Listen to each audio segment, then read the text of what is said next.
Hello friends, welcome back to happy diaries.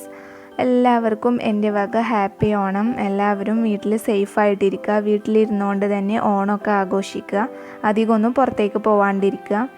അപ്പോൾ ഇന്ന് ഞാൻ വന്നിട്ടുള്ളത് ഒരു അടിപൊളി ഇറാനി പോളയുടെ റെസിപ്പി ആയിട്ടാണ്. വളരെ പെട്ടെന്ന് നമുക്ക് വീട്ടിലുണ്ടാക്കാൻ പറ്റും.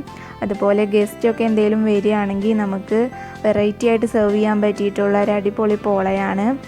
അപ്പോൾ വീഡിയോ എല്ലാവരും സ്കിപ്പ് ചെയ്യാതെ തന്നെ കാണുക. ഇനി നമുക്ക് വീഡിയോയിലേക്ക് പോവാം. അപ്പോൾ അതിന് വേണ്ടിയിട്ട് പാൻ അടുപ്പ് വെച്ചിട്ടുണ്ട്. പാൻ ചൂടാകുന്ന സമയത്ത് നമുക്കിതിലേക്ക് ഓയിൽ ഒഴിച്ചു കൊടുക്കാം. ആവശ്യമായിട്ടുള്ള ഓയിൽ ഒഴിച്ചു കൊടുക്കാം. ഇനി ഓയിൽ ചൂടാവുന്നത് വരെ നമുക്കൊന്ന് വെയിറ്റ് ചെയ്യാം. അപ്പോൾ ഓയിൽ നല്ലോണം ചൂടായിട്ടുണ്ട്. നമുക്കിതിലേക്ക് ഇഞ്ചിയും വെളുത്തുള്ളിയും പച്ചമുളകും ചതച്ചത് ചേർത്ത് കൊടുക്കാം. ഞാനിവിടെ 6-7 വെളുത്തുള്ളിയും ഒരു കഷ്ണം ഇഞ്ചിയും അതുപോലെ 2 പച്ചമുളകുമാണ് എടുത്തിട്ടുള്ളത്. അപ്പോൾ പച്ചമുളക് നിങ്ങളുടെ എരിവിനനുസരിച്ചിട്ട് നിങ്ങൾ ചേർക്കുക. ഇനി ഇതിൻ്റെ പച്ചമണം മാറുന്നത് വരെ നല്ലോണം ഒന്ന് വഴറ്റി കൊടുക്കുക. ഇപ്പോൾ ഇതിൻ്റെയൊക്കെ പച്ചമണം പോയിട്ടുണ്ട്. നമുക്കിതിലേക്ക് സവാള ചേർത്ത് കൊടുക്കാം. ഞാനിവിടെ ഒരു സവാള ഇതുപോലെ ചെറുതാക്കി അരിഞ്ഞു വെച്ചതാണ്. എന്നിട്ട് ഇത് നല്ലോണം ഒന്ന് വഴറ്റി കൊടുക്കുക. സവാള പെട്ടെന്ന് വഴഞ്ഞ് കിട്ടാൻ വേണ്ടി നമുക്കിതിലേക്ക് ആവശ്യത്തിന് ഉപ്പ് ചേർത്ത് കൊടുക്കാം. ഉപ്പ് നമ്മൾ ചിക്കൻ വേവിച്ചതിൽ ചേർത്ത് കൊടുത്തിട്ടുണ്ട്. അതുപോലെ എഗ് ബാറ്റർ റെഡിയാക്കുമ്പോഴും അതിലും നമ്മൾ ചേർത്ത് കൊടുക്കുന്നുണ്ട്. അപ്പോൾ അതുകൊണ്ട് ഉപ്പ് ചേർക്കുമ്പോൾ എല്ലാവരും ഒന്ന് ശ്രദ്ധിക്കുക. കൂടി പോകാതെ എല്ലാവരും ഒന്ന് പ്രത്യേകം ശ്രദ്ധിക്കണം. ഇപ്പോൾ സവാള നല്ലതുപോലെ വഴഞ്ഞു വന്നിട്ടുണ്ട്. ഇനി ഇതിലേക്ക് കുറച്ച് കറിവേപ്പില ചേർത്ത് കൊടുക്കാം.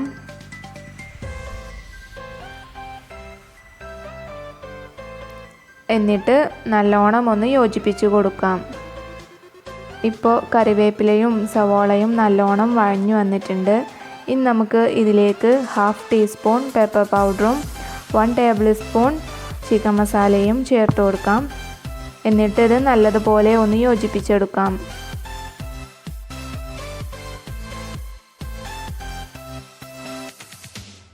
ഇപ്പോൾ ഞാനിത് നല്ലോണം യോജിപ്പിച്ചെടുത്തിട്ടുണ്ട്. ഇനി നമുക്കിതിലേക്ക് ഒരു 1/4 ടീസ്പൂൺ മഞ്ഞൾപ്പൊടിയും 1 ടീസ്പൂൺ മുളക് പൊടിയും 1 ടീസ്പൂൺ മല്ലിപ്പൊടിയും ചേർത്ത് കൊടുക്കാം. ഇനി നമുക്കിത് നല്ലതുപോലെ ഒന്ന് യോജിപ്പിച്ച് കൊടുക്കാം. ഈ പൊടികളുടെയൊക്കെ പച്ചമണം പോകുന്നത് വരെ നമുക്കിത് നല്ലോണം ഒന്ന് മിക്സ് ചെയ്ത് കൊടുക്കണം.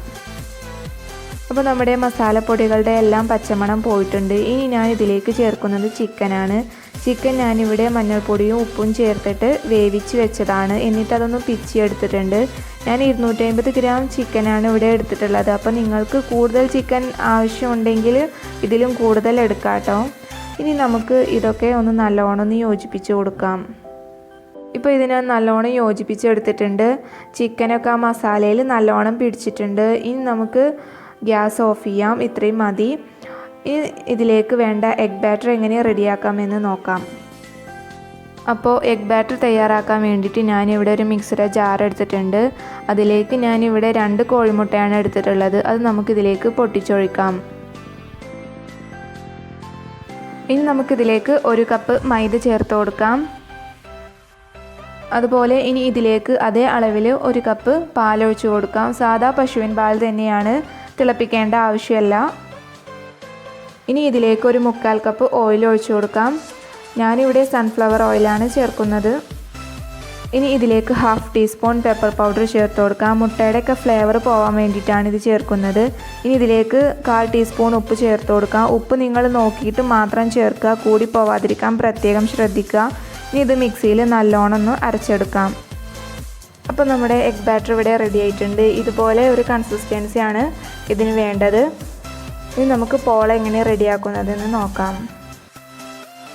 അപ്പോൾ പോള ഉണ്ടാക്കാൻ വേണ്ടിയിട്ട് ഞാൻ ഇതുപോലുള്ള ഒരു നോൺ സ്റ്റിക്ക് പാനാണ് യൂസ് ചെയ്യുന്നത്. അതിലേക്ക് കുറച്ച് ഓയിൽ ഒഴിച്ചു കൊടുക്കാം. എന്നിട്ട് അത് എല്ലാ ഭാഗത്തേക്കൊന്ന് ചുറ്റിച്ചു കൊടുക്കാം. അപ്പോൾ പാനിൻ്റെ അടിയിലായിട്ട് ഞാനൊരു പഴയ പാത്രം വെച്ചിട്ടുണ്ട്. പോള ഉണ്ടാക്കാൻ ഏറ്റവും നല്ലത് നോൺ സ്റ്റിക്ക് പാൻ തന്നെയാണ്. എന്നാൽ പെട്ടെന്ന് തന്നെ ഫ്ലിപ്പ് ചെയ്ത് കിട്ടും. അപ്പോൾ ഇനി നമ്മൾ നേരത്തെ റെഡിയാക്കി വെച്ചിട്ടുള്ള ബാറ്റർ ഒഴിച്ചു കൊടുക്കാം. ഇപ്പോൾ ഞാൻ ബാറ്ററിൻ്റെ പകുതി മാത്രമാണ് ഒഴിക്കുന്നത്. ബാക്കി പകുതി നമ്മൾ ഫില്ലിങ് ഇട്ടതിന് ശേഷമാണ് ഒഴിക്കുക. നമുക്കിതൊരു 3 മിനിറ്റ് നേരം അടച്ച് വെച്ചിട്ട് വേവിക്കാം. ഇപ്പോൾ 3 മിനിറ്റ് ആയിട്ടുണ്ട്. ഇനി നമുക്കിതൊന്ന് തുറന്ന് നോക്കാം. എന്നിട്ടൊരു സ്ക്യൂറോ ടൂത്ത് പിക്കോ ഉപയോഗിച്ചിട്ട് ഇതൊന്ന് കുത്തി നോക്കാം. അപ്പോൾ നമ്മുടെ ഫസ്റ്റ് ലെയർ ഇവിടെ റെഡി ആയിട്ടുണ്ട്, ഒട്ടിപ്പിടിക്കണമൊന്നുമില്ല. ഇനി നമുക്കിതിൻ്റെ മുകളിലായിട്ട് നമ്മൾ നേരത്തെ റെഡിയാക്കി വെച്ചിട്ടുള്ള ചിക്കൻ്റെ ഫില്ലിങ് ഇട്ട് കൊടുക്കാം. അപ്പോൾ ഞാൻ ഫില്ലിങ്ങിൽ കുറച്ച് മാറ്റി വെച്ചിട്ടുണ്ട്, അത് നമുക്ക് ലാസ്റ്റ് ടോപ്പിലായിട്ട് ഒന്നുകൂടെ ഒന്ന് ഇട്ട് കൊടുക്കാൻ വേണ്ടിയിട്ടാണ്. അപ്പോൾ ഇനി നമുക്ക് ബാക്കിയുള്ള പകുതി മാവ് കൂടി ഇതിലേക്ക് ഒഴിച്ചു കൊടുക്കാം. അപ്പോൾ ഒഴിച്ചു കൊടുക്കുമ്പോൾ ആദ്യം സൈഡിൽ കൂടി ഒഴിച്ചു കൊടുക്കാം.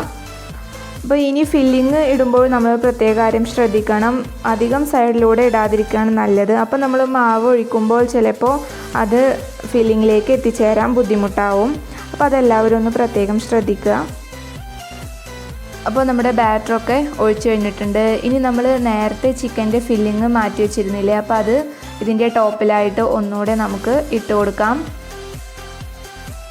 അപ്പോൾ ഇനി ഇതിൻ്റെ മുകളിലായിട്ട് ഞാൻ കുറച്ച് ക്യാപ്സിക്കം കട്ട് ചെയ്ത് വെച്ചിട്ടുണ്ട്, അതൊന്ന് നമുക്ക് ഇതിൻ്റെ മുകളിൽ ഡെക്കറേറ്റ് ചെയ്ത് കൊടുക്കാം.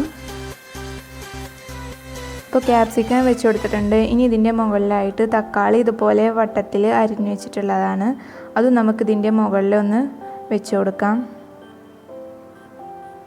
ഇപ്പോൾ നമ്മൾ ഡെക്കറേഷൻസൊക്കെ ചെയ്ത് കഴിഞ്ഞിട്ടുണ്ട്. ഇനി ഒരു 20-25 മിനിറ്റ് കൊണ്ട് നമ്മുടെ പോള റെഡിയായി കിട്ടും. ഇപ്പോൾ ഒരു 25 മിനിറ്റ് ആയിട്ടുണ്ട്. ഇനി നമുക്കിതൊന്ന് തുറന്ന് നോക്കാം. ഇപ്പോൾ നമ്മുടെ പോള നല്ലതുപോലെ റെഡി ആയിട്ടുണ്ട്. ഇനി നമുക്കിത് കറക്റ്റ് വേവായിക്കണോ നോക്കാൻ വേണ്ടിയിട്ട് ഒരു ടൂത്ത് പിക്ക് എടുത്തിട്ട് കുത്തി നോക്കാം. ഇപ്പോൾ അതാ കറക്റ്റ് വേവായിട്ടുണ്ട്. ഇനി ഇതിൻ്റെ മുകൾ ഭാഗം കൂടി നമുക്ക് വേവിക്കണം. അതിന് വേണ്ടിയിട്ട് ഒരു പാനിൽ കുറച്ച് ഓയിൽ ഗ്രീസ് ചെയ്യുക. എന്നിട്ട് ഈ മുകൾ ഭാഗം നമുക്ക് അതിൽ ഇട്ടിട്ടൊന്ന് വേവിച്ചെടുക്കാം. ഒരു 3 മിനിറ്റ് മതി മുകൾ ഭാഗം കൂടി റെഡിയായി കിട്ടാൻ. അപ്പോൾ 3 മിനിറ്റ് ആയിട്ടുണ്ട്. നമ്മുടെ പോള ഇവിടെ റെഡി ആയിട്ടുണ്ട്. ഇനി നമുക്കിത് മറ്റൊരു പാത്രത്തിലേക്ക് മാറ്റാം. അപ്പോൾ പോള ഇവിടെ റെഡി ആയിട്ടുണ്ട്. മുകൾ ഭാഗവും എല്ലാ ഭാഗവും കറക്റ്റായി വേവായി വന്നിട്ടുണ്ട്. ഇനി ഞാൻ നിങ്ങൾക്കിതൊന്ന് കട്ട് ചെയ്ത് കാണിച്ചു തരാം. വളരെ യമ്മി ആയിട്ടുള്ളൊരു പോളയാണ്. ഗസ്റ്റൊക്കെ വരുമ്പോൾ നമുക്ക് വെറൈറ്റി ആയിട്ട് സെർവ് ചെയ്യാൻ പറ്റിയിട്ടുള്ള ഒരു അടിപൊളി പോളയാണ്. അപ്പോൾ എല്ലാവരും ഇതൊന്ന് ട്രൈ ചെയ്ത് നോക്കുക. കഴിക്കാനും നല്ല ടേസ്റ്റിയാണ്. അപ്പോൾ നിങ്ങൾക്ക് ഈ വീഡിയോ ഇഷ്ടമായാൽ ലൈക്ക് ചെയ്യുക, ഷെയർ ചെയ്യുക. പിന്നെ എൻ്റെ ചാനൽ സബ്സ്ക്രൈബ് ചെയ്യാത്തവരുണ്ടെങ്കിൽ സബ്സ്ക്രൈബ് ചെയ്യുക. അപ്പോൾ അടുത്ത വീഡിയോയിലൂടെ കാണാം. ബൈ.